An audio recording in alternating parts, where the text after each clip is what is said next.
Okay, here I go again, putting in my 2 cents. Everyone has 2 cents to put in, and everyone's philosophy quite often is kind of designed to help you get through life as we know it. But I was talking about alligator hide, and you have to be tough like that, and resilience to be able to ward off negativity. I mean, people have said to me, words don't mean anything unless they're true. That's not true. Words hurt. Words are the same as a thorn on a rose. They look nice, but boy, some of them can really hurt.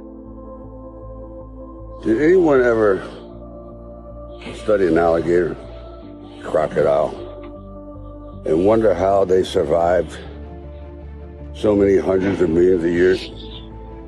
Thick skin. Thick skin. Almost impervious paint. That is an element that I think is so necessary in this day and age to be successful. Talent. All right. That's a given. You have to have some of that. Ambition. Yeah. You got to have a hell of a lot of that. And this fear of failure. Good helping of that. Certainly inspires one to get out of bed in the morning. But the most important thing is the alligator hide. You have to be able to take criticism. I believe that some of the most talented people in the world fail because they can't take the criticism. They're too sensitive.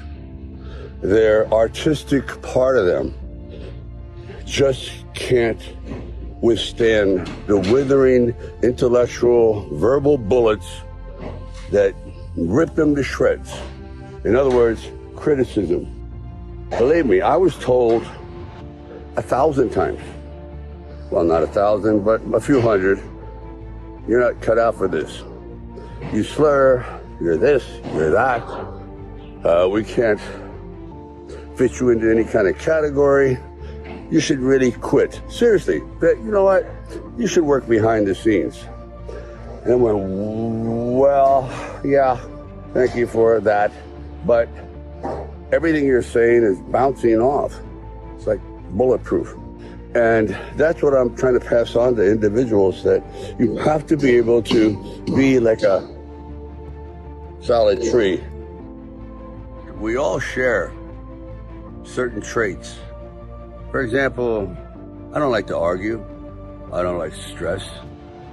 I don't like conflict. But sometimes you have to face the conflict and the stress and the source of that and get it out of the way. Don't keep it inside. Somehow you have to purge yourself of this thing that's eating you alive. There's different ways of doing it. Getting it to someone's grill, or you start to use your head and work your way around the problem without offending anyone, but you're getting your point across. But sometimes you just have to offend someone who's offending you. That's fair. And it takes courage. Actually, it takes courage to do a lot of things. It takes a lot of guts to stay in school. It's courage. It takes courage to get up every morning, and bravery, and pushing yourself when you don't want to go to work, to supply food for yourself and your family. It takes courage to stick your head above the crowd and voice your own opinion, even though it's not a popular one, but it's one that you feel so deep in your soul that you have to get it out. You can't go through life living on lies. Quite often, you just have to stand up and grab life by the throat and not let go until you succeed. Courage. You all have it. It's just pushing the red button. Keep punching. Am I going to be caught in this time warp called the past?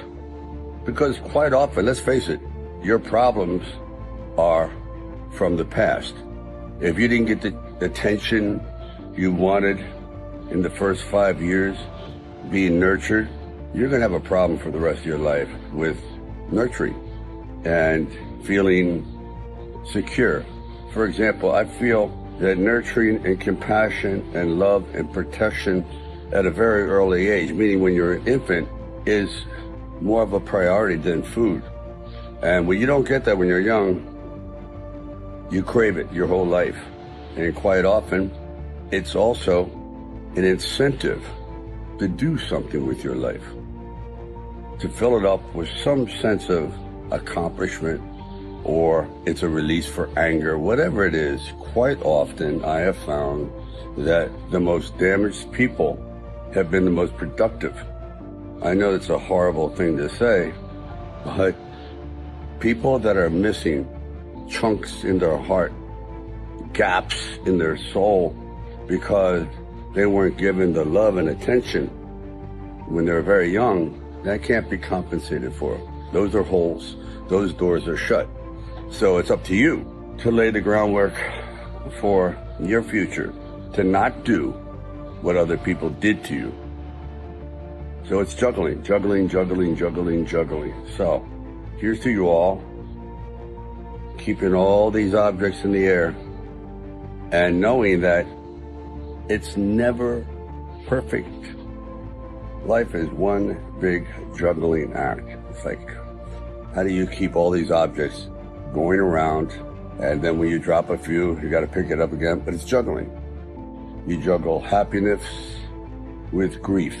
That's a rough one, because grief never goes away. It sort of rises into the clouds, you might say. It sort of seems as though it's diminishing, and it does, until something brings it back, and therein is the cycle. That's why quite often I find therapists, for certain individuals, a fruitless exercise, because quite often these problems can't be extracted.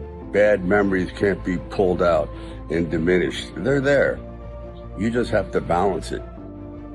I've come across some of the most miserable people that have everything except what is truly important, and that is peace of mind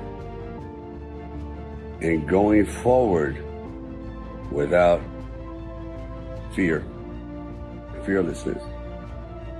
It's not easy. Sometimes you have to lie to yourself. Oh, I'm not afraid. You're terrified. But sometimes lying is good. If that helps get you up those first 3 steps into the ring of life to face an indestructible opponent, so be it. Lie to yourself. Sometimes lying gets the ball going.